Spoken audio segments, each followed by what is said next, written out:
Halo pemirsa, jumpa lagi dengan saya Heri Setiawan dari Departemen Teknik Kimia, Institut Teknologi 10 November. Pada kesempatan kali ini, saya akan membahas mengenai solver dalam Excel. Baik, saya akan share screen.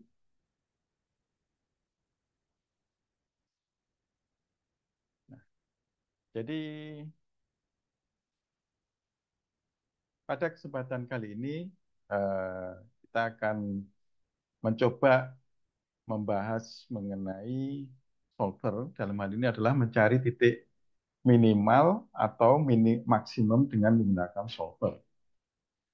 Nah, apa itu solver? Jadi solver adalah salah satu add-in dalam Excel. Jadi add-in ini ampuh untuk melakukan sesuatu seperti mengerjakan regresi nonlinier, menyelesaikan sistem persamaan nonlinier, dan perancangan optimasi. Tapi memang solver ini add-in yang tidak disediakan dalam Excel secara default. Jadi kita harus menambahkan sendiri.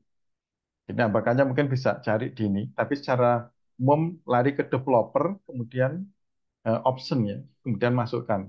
Jadi harus ditambahkan dulu.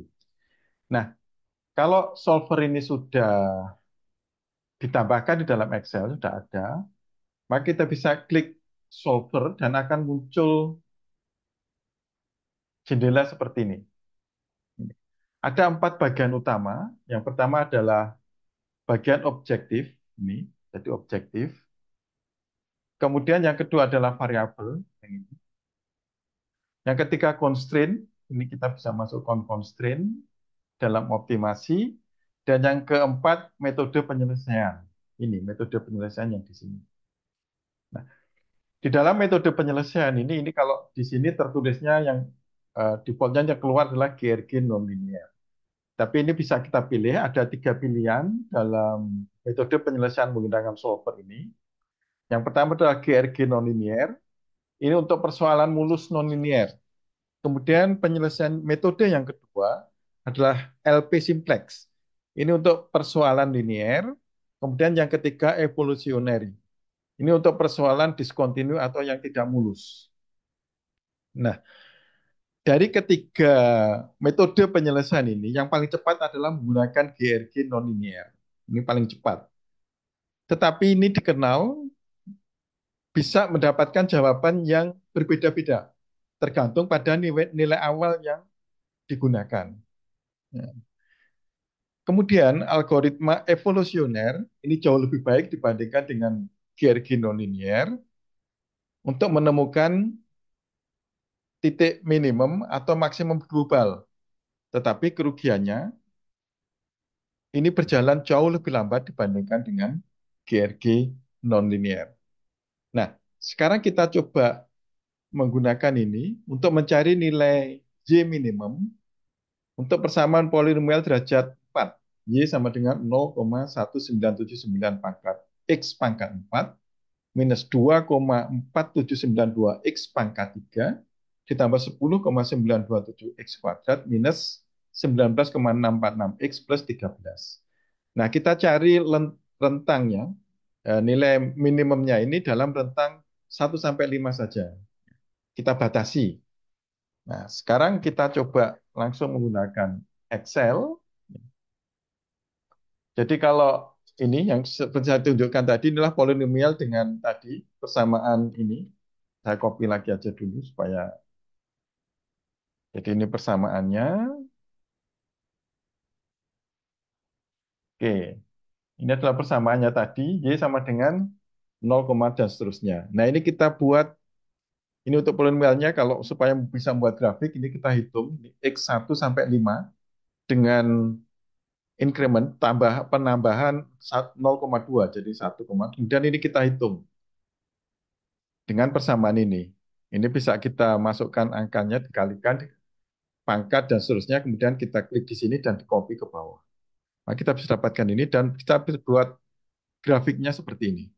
Kalau kita buat tambahkan inset bisa sudah biasa dengan grafik kita bisa mendapatkan kurva dari XY seperti ini. X1 ini 1 sampai 5. Kemudian ini nilainya adalah kurvanya dalam bentuk grafiknya dalam bentuk ini. Nah, kemudian kita cari nilai minimumnya dengan di sini. Jadi nilai polinomialnya, kemudian nilai minimumnya xj. Nah, karena kita belum tahu x-nya ini berapa, kita masukkan nilainya 3,5. Kemudian kita hitung dengan persamaan yang sama, kita dapatkan nilai y-nya 1,496. Nah, kalau kita gambar dalam grafik yang sama, letak titik ini adalah di sini. Ini jadi kalau kita lihat di sini ini nilainya belum nilai yang minimum. Nah, sekarang tugas kita tadi adalah mencari nilai minimumnya. Nah, sekarang kita menggunakan solver. Jadi kita bisa masuk ke sini data ya. Untuk menggunakan solver, kita data, klik, kemudian di sini paling pojok kanan atas ini ada solver. Ini yang sudah ditambahkan tadi ya, ditambahkan. Jadi ini kita klik solver. Klik. Nah, akan muncul jendela solver. Ini yang dipakai untuk parameter tadi. Nah, sekarang kita set objektif. Set objektifnya adalah ini, F6. F6. Jadi kita masukkan set objektifnya 6, bisa kita pilih dari sini ya. Kemudian kita klik ini, enter. Nah, kemudian ke nilai mana? Karena kita ingin mencari minimumnya, kita klik yang di sini minimum. Klik minimum. Nah, kemudian yang diubah sel mana? Yang diubah adalah sel yang di sini. E6. Jadi ini adalah sel yang nanti diubah. Ya. Kemudian, jadi ini juga sama, bisa dari sini bisa langsung diklik ke sini, atau bisa kita ke sini, kemudian klik ini dan enter. Nah, kemudian ini kita pasang constraint. Nah, ini bisa ditambahkan dengan X, add. Jadi misalnya ini, jadi antara 1 dan 5. Mungkin ini saya hapus dulu. Ini ya, bisa. Kalau dihapus, ini bisa di-delete di sini. Nah, untuk menambahkan, kita bisa klik yang add ini. Nah, kemudian reference-nya yang mana? Reference-nya adalah yang X. Ini harus lebih kecil sama dengan kita kasih angka 5. Kemudian, oke. Jadi, subject to the constraint, constraint-nya adalah X atau nilainya ini lebih kecil sama dengan 5 dan lebih besar sama dengan 1. Jadi E6 ini kita batasi. Nah, kemudian ini sudah, jadi ini dibuat, di sini juga dicentang, make unconstrained variable non-negatif. Nah, kemudian setelah semua parameter di dalam solver ini kita isi, kita bisa, ini sudah kita pilih metode pertama, GRG nonlinear. Kemudian kita klik solve. Solve. Nah, ini sudah menemukan titik jawabannya. Kita klik OK. Nah, tapi ini ketemu minimum, tapi ternyata ini adalah minimum lokal, bukan global. Seharusnya kalau kita ingin mendapatkan nilai minimum dari polinomial derajat 4 ini ya di sini. Tapi ternyata kalau kita kondisi awalnya 3,5, ketemunya di sini. Kalau menggunakan GRG nonlinear. Nah, kemudian kalau kita ulangi lagi, kita ganti kondisi awalnya dari 3,5, sekarang kita isi 3.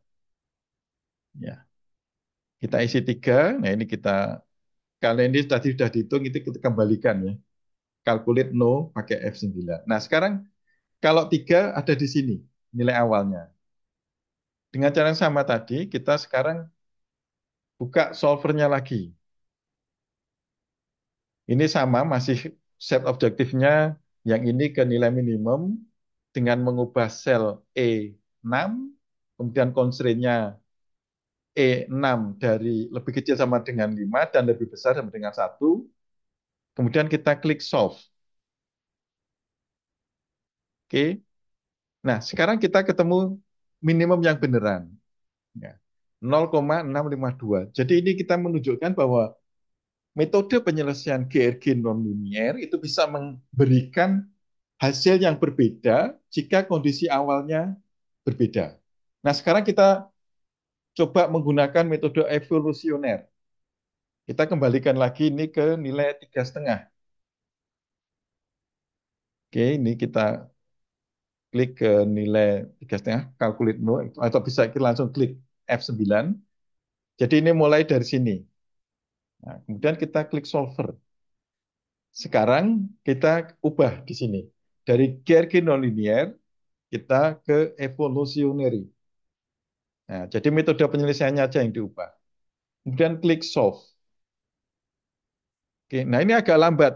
Tapi di sini terlihat ada incumbent. Ini adalah nilai yang temu. Subproblem trial solution agak lama ya. Nah, sekarang sudah ketemu. Kita klik OK. Ya. Jadi kalau menggunakan GRG nonlinear tadi, begitu diklik penyelesaiannya selesai. Tapi menggunakan evolusioner kita lihat iterasinya cukup lama. Baru ketemu nilai akhirnya 0,652 yang di sini. Nah, sekarang saya ingin menunjukkan bagaimana kita bisa lebih mempercepat. Percepat, tapi tidak kehilangan kerugian seperti menggunakan GRG nonlinear. Ada satu lagi. Nah, sekarang kita coba kembalikan lagi ini ke nilai 3,5. Ini kita hitung lagi dengan F9. Ya, nah ini sudah sebentar. Nah, kita ini. Nah, kemudian kita kembali lagi ke solver. Nah, sekarang kita menggunakan multi-start. Ya, jadi ini kita kembalikan lagi ke GRG nonlinear. Kemudian options. Options kita klik. Nah, sekarang tadi GRG nonlinear kita klik yang GRG nonlinear. Nah, sekarang di sini ada convergence, ada derivatif, tetap aja menggunakan sentral. Kemudian di sini multi-start. Kita klik use multi-start. Nah, population size. Nah, jadi kalau multi-start ini, jadi kalau yang menggunakan evolutionary memang tergantung pada eh, metodenya adalah sebenarnya menggunakan ada anaknya gitu ya. Jadi membuat populasi baru. Nah, sekarang ini populasinya bisa kita ubah-ubah. Nah, sekarang kita coba dulu populasinya menggunakan 20. Ini bisa diubah-ubah di sini, nilainya bisa 100, 20, 30. Nah, sementara kita isi 20 lagi. Kemudian kita klik OK. Nah, tadi jadi ini menggunakan multistart, kemudian kita klik solve. Nah, sekarang kita lihat hasilnya dengan menggunakan GRG nonlinear, kemudian multistart, kita bisa mendapatkan nilai minimum global, bukan lokal seperti kalau murni GRG nonlinear.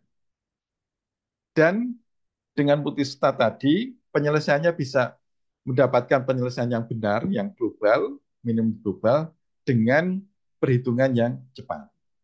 Baik, demikian tadi penjelasan mengenai uh,